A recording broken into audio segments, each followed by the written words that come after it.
अफगानिस्तान के एक छोटा सा राज्य गजनी और यहीं से गौरी वंश का उदय हुआ था। सबसे पहले गजनी मोहम्मद गजनवी के आधिपत्य में था। वही मोहम्मद गजनवी जिसने भारत पर लूटने के उद्देश्य से 17 बार आक्रमण किया था। उस समय अफगानिस्तान और ईरान में दो प्रमुख साम्राज्य उभरी। ईरान में स्थित ख्वारिज़्म साम्राज्य और उत्तर पश्चिम अफगानिस्तान के गौर में स्थित गौरी साम्राज्य। लेकिन ख्वारिज़्म साम्राज्य की बढ़ती ताकत ने गौरियों के लिए बड़ी मुसीबत पैदा कर दी। इस तरह गौरी साम्राज्य अफगानिस्तान के कुछ भागों तक ही अपना पैर पसार सका। यही कारण था होगा कि ख्वारिज़्म साम्राज्य गौरी साम्राज्य से कहीं ज़्यादा मजबूत रही थी होगी। इसलिए उन्हें अपने देश के अलावा दूसरे देशों पर नज़र पड़ी, जिसमें अफगानिस्तान के अलावा बांग्लादेश, उत्तरी भारत, पाकिस्तान, ताजिकिस्तान और तुर्कमेनिस्तान इत्यादि देश शामिल थे। इस वक्त गौरी साम्राज्य के शासक शहाबुद्दीन उर्फ मोइजुद्दीन मोहम्मद गौरी था। मोहम्मद गौरी ईरान की ओर अपना राज्य विस्तार छोड़कर पाकिस्तान से होता हुआ भारत आ पहुंचा।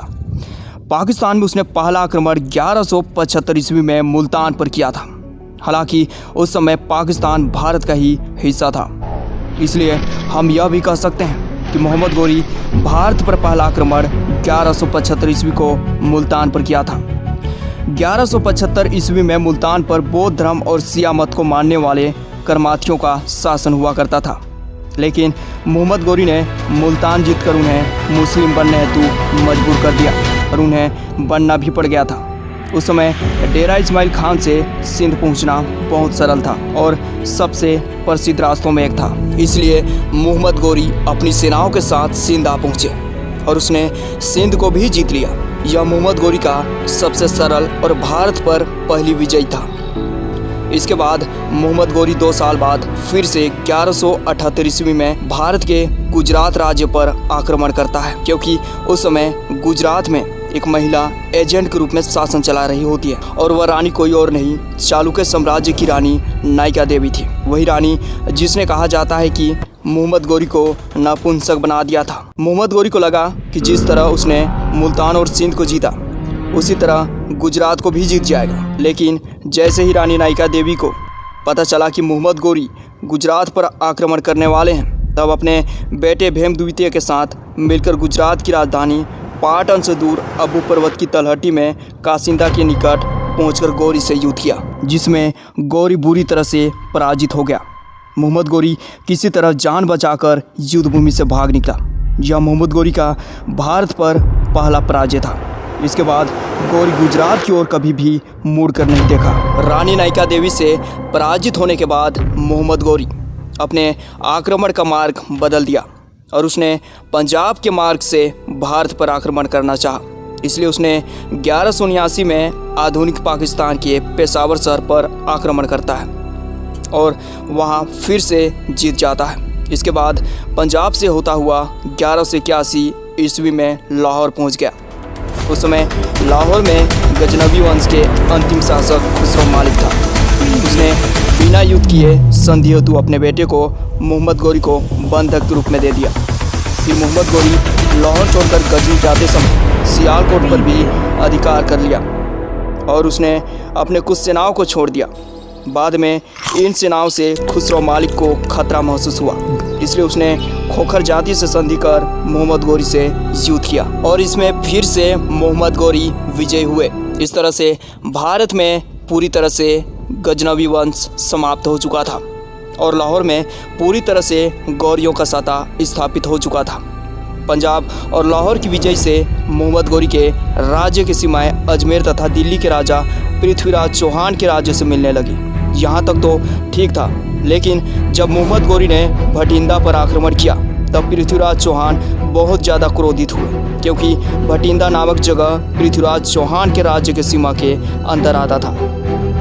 पृथ्वीराज चौहान भटिंडा को पुनः हस्तगत करने के लिए सैनिक घेरा डाल दिया। मोहम्मद गौरी के आक्रमण का मुकाबला करने के लिए 100 राजपूत राजाओं ने पृथ्वीराज की अधीनता में एक संध बनाया। 1191 ईस्वी में थानेश्वर से 14 मील दूर तराई के मैदान में दोनों सेनाओं में मुठभेड़ हुई। इस युद्ध में मोहम्मद गौरी की पराजय हुई। कहा जाता है कि पृथ्वीराज चौहान ने मोहम्मद गौरी को इस युद्ध के बाद आगामी 17 बार और माफ किया था। हिंदुस्तान के सुल्तान दुश्मनों को भी माफ करने का हृदय रखते हैं। लेकिन कहा जाता है ना कि डर के नौका पार नहीं होती और कोशिश करने वालों की कभी हार नहीं होती। मेरे कहने का मतलब कि मोहम्मद गौरी 17 बार पृथ्वीराज चौहान से युद्ध करके उनकी सारी कमजोरी जान गया था, और एक बार किसी चीज़ की कमजोरी मिल जाए तो मानो उसे हराना काफ़ी आसान हो जाता है। और ठीक ऐसा ही पृथ्वीराज चौहान के साथ हुआ था। मोहम्मद गौरी उनकी सारी कमजोरी जान चुका था। आपने तो कहीं ना कहीं पृथ्वीराज चौहान और संयुक्ता की प्रेम कहानी जरूर सुनी होगी। अगर नहीं तो चलो मैं आपको एक बार सुनाने की कोशिश करता हूँ। बात उस समय की है जब पृथ्वीराज चौहान की वीरता की कहानी कोने कोने में गूंज रही थी। जब यह कहानी कनौज के महाराजा जयचंद की पुत्री संयुक्ता ने सुनी तो वे उनसे बिना देखे प्रेम कर बैठी। एक दिन जब राजा जयचंद ने अपनी पुत्री संयुक्ता का स्वयंवर रखा, जिसमें जयचंद ने पृथ्वीराज चौहान को आमंत्रित नहीं किया और उनकी मूर्ति बनाकर द्वार पर द्वारपाल के रूप में रखा। जब स्वयंवर चालू हुआ तब संयुक्ता ने सारे राजकुमारों को छोड़कर पृथ्वीराज चौहान की मूर्ति पर माला पहनाई। इधर पृथ्वीराज चौहान को यह ज्ञात हुआ कि उनकी मूर्ति द्वारपाल के रूप में रखा गया है, जिसे उन्हें अपने आप में बहुत ज़्यादा अपमानित महसूस हुआ और वे स्वयंवर स्थल पर जाकर राजकुमारी संयुक्ता को अपने साथ उठा ले गए, जिसके कारण ही राजा जयचंद और पृथ्वीराज चौहान के मध्य नहीं जमती थी। और इस तरह पृथ्वीराज चौहान से बदला लेने की भावना उनके मन में पनप रही थी, लेकिन आर्थिक कमजोरी के कारण बदला नहीं ले पा रहे थे। इसलिए राजा जयचंद ने मोहम्मद गौरी से मित्रता कर ली। इस तरह मोहम्मद गौरी के मरे हुए मन में फिर से जान आ गई और फिर से मोहम्मद गौरी सैन्य शक्ति बढ़ाने लग गए।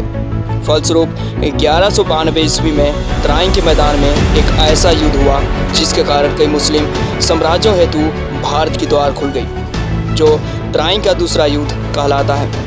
और यह युद्ध विशेष रूप से मोहम्मद गौरी और पृथ्वीराज चौहान के मध्य हुई थी।